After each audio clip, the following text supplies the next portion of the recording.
we're an innovation and creative hub that develops cultural storytelling in Web3 with the focus of driving equity, diversity, and inclusion and culture forward.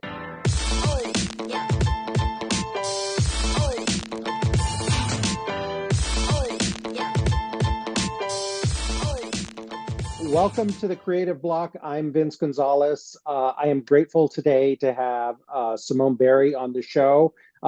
Simone has extensive experience in fashion and big brands and celebrity collaborations. She was named as one of Vogue's Business 100 Innovators. Wow, very, very cool.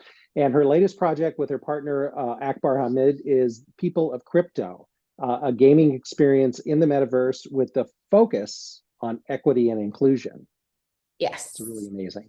And we'll get into that. I want to dive into that real quick. Thank you very much for taking the time today. I'm sorry there was a little bit of a technical difficulty in starting this, but all good. Mercury's in retrograde. We'll get into it. Let's start briefly with your background in fashion and consumer culture, because I think that narrative sort of got you to that place. Tell us a little bit about that part of your life. So I've actually been sewing since I was 10. Fashion was just like innately part of me. I couldn't afford Dior, so I had to make it myself. And I was recruited into, I want to say, a subsector, the early sector of, let's say, streetwear. So I started my career in urban. I worked with a lot of different celebrities. It's the foundation of what streetwear and streetwear luxury was built on. And I think watching those incredible brands being built from literally ground up by Black and brown people, and then watching everything they created, because they created it, be minimized and subjected to all different types of like variables and models, and well, it's that, so it can't be this. And now the evolvement of streetwear and luxury, and seeing how the originators of all of this have not received the respect that they deserve. And I think that's one of the primary, I want to say, moments that made me look at Web3 and go, oh, this is for creators. This is for, because if we had had that then, we wouldn't be having these conversations now, because the equity that they built into said ecosystem, they would still be benefiting from, instead of being erased from the entire story and having new revisionist history of what this fashion is. The idea of Jordans, I've been wearing Jordans with skirts and dresses for 15 years. It's not new. Like the hookup and that look and everything that's like 90s Y2K. I get it. It's cool seeing it. I know the people that started that trend. And so that is really kind of what drives my passion and just purpose within Web3. I see it very differently because I have lived the creative class experience of being utilized for the creativity, but not monetized for the ideas. And that's where I think Web3 really brings a different, I want to say, it's not aspect. I'm not so great with words, but it brings a different level of intuitivity that would allow us to finally, especially as Black and brown creators, finally monetize on our creativity and the community that we build for the first time. And that model excites me. And in fashion itself, I've run the gamut. So we started in urban, went into streetwear, did luxury, smaller luxury brands, and ended up working for the world's largest, not for the world's largest retailer. I ran the world's largest retailer's private label business, one of them. And that was like a $200 million business. So when I look at scaling, like when people say we're going to bring the next billion people in, which just sounds crazy to me, but let's just say the next million, we used to have to sell 100,000 units of things people didn't need every month.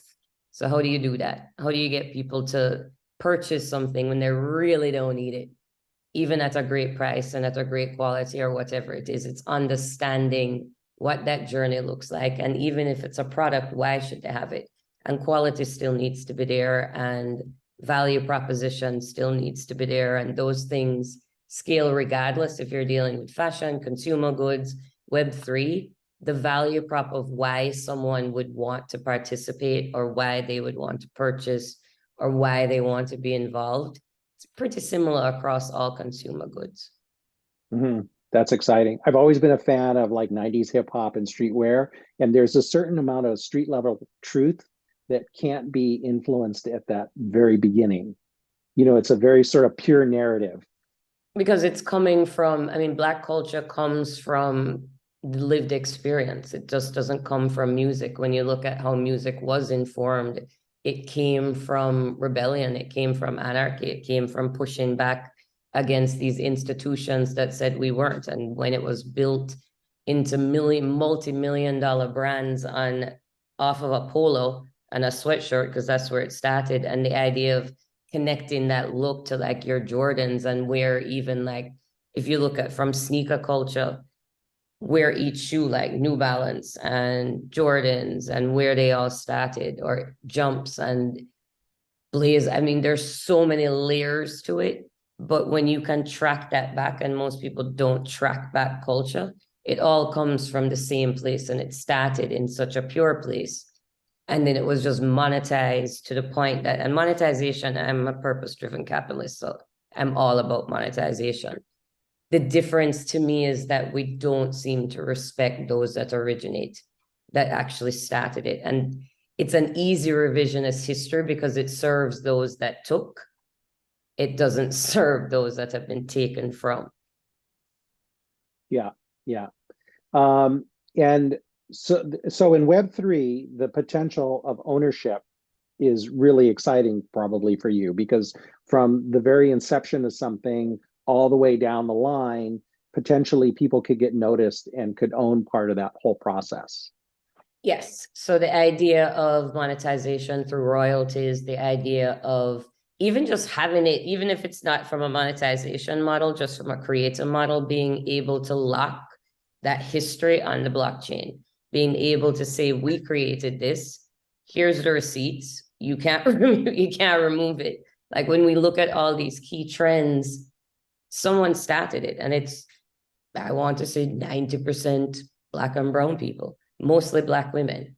So when you have that type of power, yet you're constantly being erased or being tweaked, or like 90s, yes, Y2K, all of it is in, and you're watching like everyone kind of repurposing, let's use repurposing, these trends and these ideas and referencing themselves versus understanding the history. Like, I don't remember what I saw, but I'm like, that's just Aaliyah. Like your whole style comes from Aaliyah. Like you're not really doing anything. Oh my God. It's just not. And I think when we look at culture, we need to look at the history of culture the same way we look at any type of moment. It's incredible what was built from zero and from communities that had zero. So now you're looking at $1 billion industry that influences the entire world. I personally think those that started it should have a percent in it.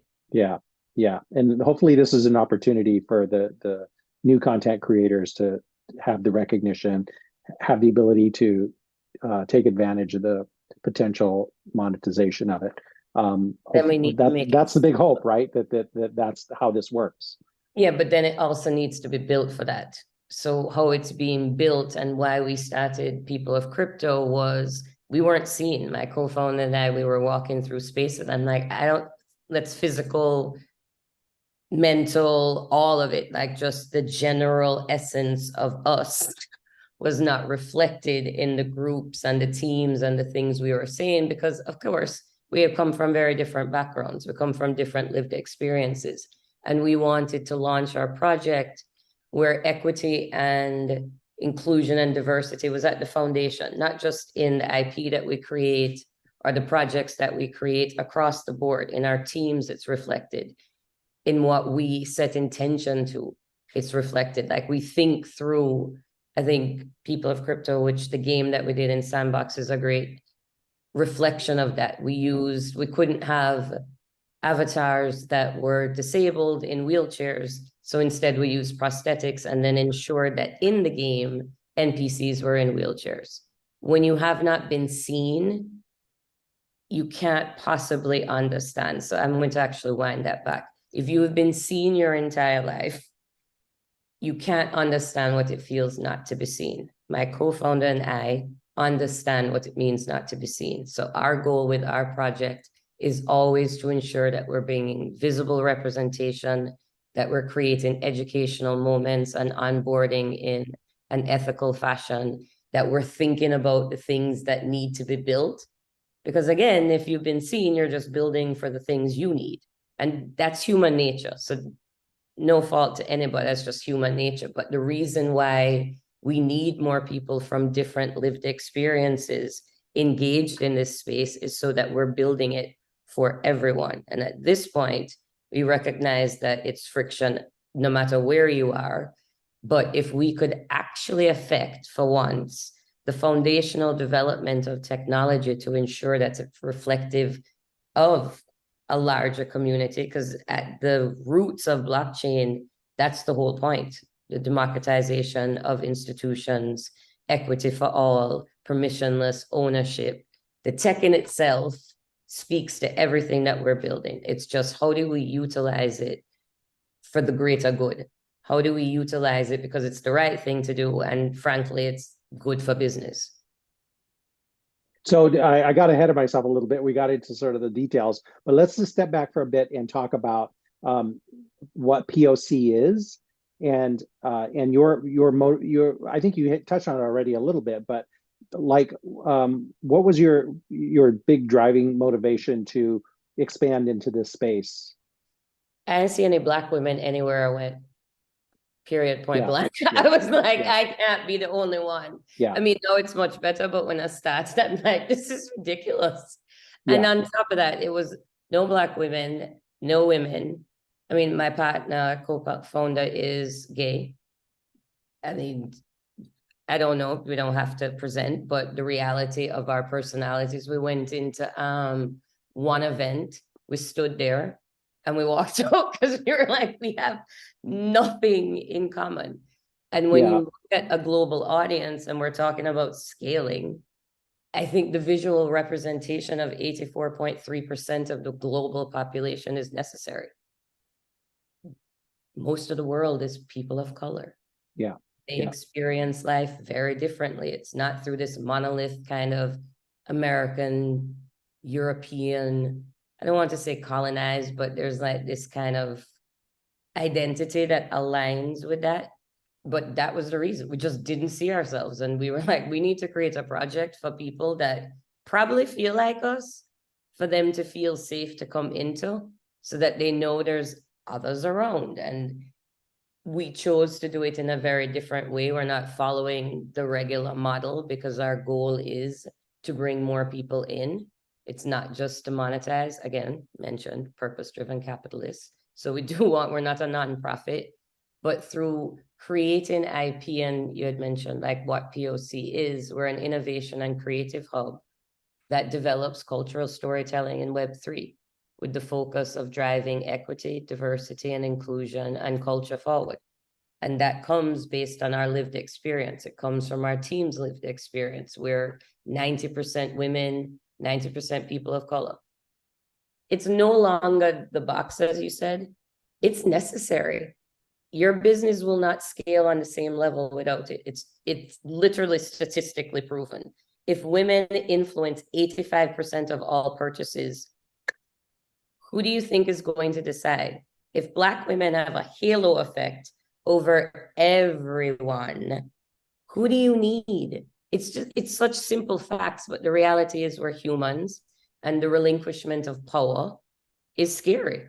I think there's some that understand like the long-term benefits, but that short-term give, a lot of people just aren't ready for that. And unfortunately, that toxicity can live within. I have not had horrible experiences in the fact that I'm surrounded by really incredible people that have like-mindedness. I'm very protective of my energy. So if you bring in bullshit, I have no time for you. I'm Jamaican, so we don't do that. I just think that if we don't get it, and one of the frustrations of Web3, it's like the same 20 people talking to each other. It's just the same conversation over and over and over.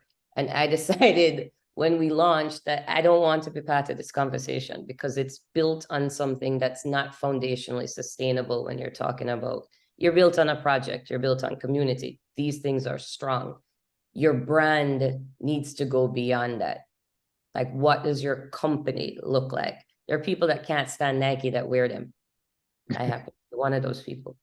But because their brand is strong and I love their design. Yeah. I love that part. I don't love the company, but I still purchase the products now and then. Generally, I get them for free, so it's not that bad. I don't put my money in, but that's a brand.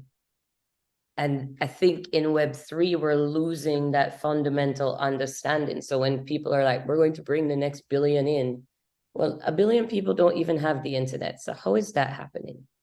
And that to me is where it comes from, privilege, where you're speaking from a place of privilege because you're not really trying to understand. And if you had someone on your team that could look at it and be like, well, or anyone that could challenge. And I personally, the way our company's culture is, I want to be challenged. I want you to tell me, yeah, that won't work. But if your challenge is, well, we need scarcity and we need hype and we need this, I've already gone through that cycle. I know what that looks like. It works and it builds, but how sustainable is it? Like, I think that scarcity and FOMO is just part of like society now, so it is necessary. But what I saw at Art Basel was really more meaningful conversations than I saw last year, where people were talking about building, solving, not just the foreplace, not just what they're going to ape in, like just actual, and brands were having that same conversation where it was more than just the marketing moment. Like, what does this look like long term? And how do we test and scale? And that's the other part of what we do at People of Crypto. We onboard brands, Web2 brands, into Web3 in meaningful, purposeful driven content. What we did with Nix and Pride is just value alignment. It made sense. It was successful because it was value aligned. It wasn't just about revenue. It wasn't just about marketing. To build in Roadblocks is millions. To play around in Sandbox with our game is minimal. For you to test and scale and actually build community. So when I'm always questioning brands, like, what happens if it is direct to wallet and you don't have all these KPIs and you haven't built any connection to any community and now you don't know who they are? What will you do? And these are AI is coming. We don't know what's going to happen. I think that you have to understand that disruption is part of technology. And the beauty is this technology we're intersecting earlier than we've ever done before. Generally speaking, I feel like technology is handed to you. Participate. This is not that. It is not easy to participate. It is challenging. There's a whole language to it that needs to stop. So I think for us, we wanted to create an on-ramp that was just simpler, where we could allow you to experience owning an NFT, more the process of it, to see what could be done with it. I think that we have still a lot to learn, and we learned a lot from our last launch. Like, education is key. It's also very challenging to move Web2 into Web3, because if you're not showing the true value prop beyond just digital ownership, and honestly, I don't think half the people understand what digital ownership means. They still don't own their data with Google and they continue on. So even the language that we use, I just watch people's eyes like glaze over like this.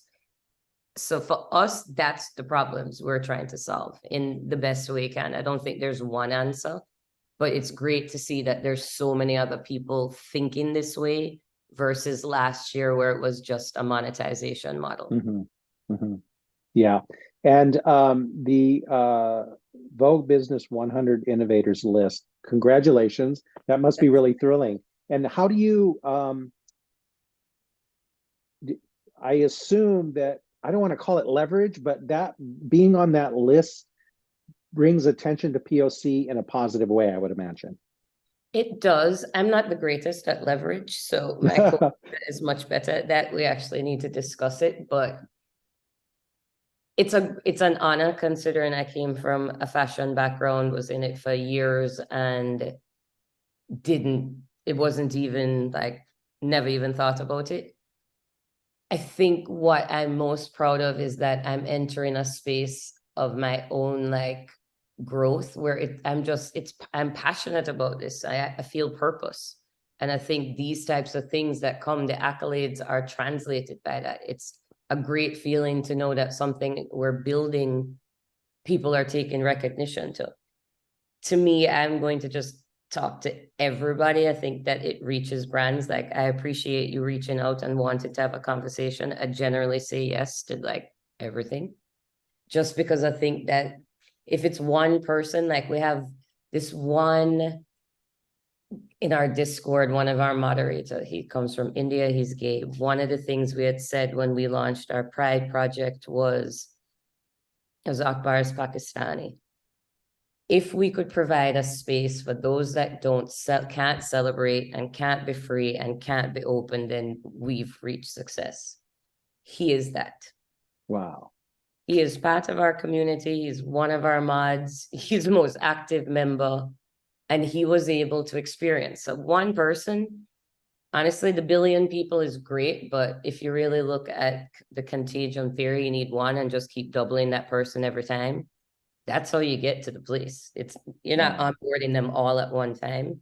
So I love the Vogue piece. I think for 2023, it'll be great for us to, like, to your point, leverage that with brands and kind of communicate it more. I'm fascinated by who reaches out and who doesn't. I think that one of the things on navigating being a Black woman or being a woman in the space is the constant, well, that's why. Actually, why is because I've been in this space for a substantial amount of time and I've pivoted many times. And I am not a technical founder. And if anything, what I've learned and why I know that people can enter it in a way that is not just so hard. Like, fashion in itself was challenging. Now anyone can have a brand. That's a beautiful thing. That's what I want for Web3. Like, I want it to be direct to wallet. I want projects and brands to control their own communities and communities outside of it. I don't think a third party should be deciding whether you receive your royalties or not. That immediately just sets us back to a model that I'm very familiar with retailers. Like, direct to consumer changed everything. It equalized the place. It allowed those that just had a t-shirt to have a huge brand presence now without like these bloated, expanded lands. Like, I can't wait to see when that happens for digital fashion, where you don't need all of these things. But in order to do that, we need to be creating marketplaces and projects and that allow access. That's allow, because if you look at like Epic Games, to be able to participate in Fortnite, you need a licensing agreement and meet minimums. That's not really entering nicely. But when you can look at metaverses in Web3, I mean, again, early phases, those are things that we can build. But how do we utilize it? Like, all of these things, my brain starts moving around like, this is awesome. Like, how do we solve that?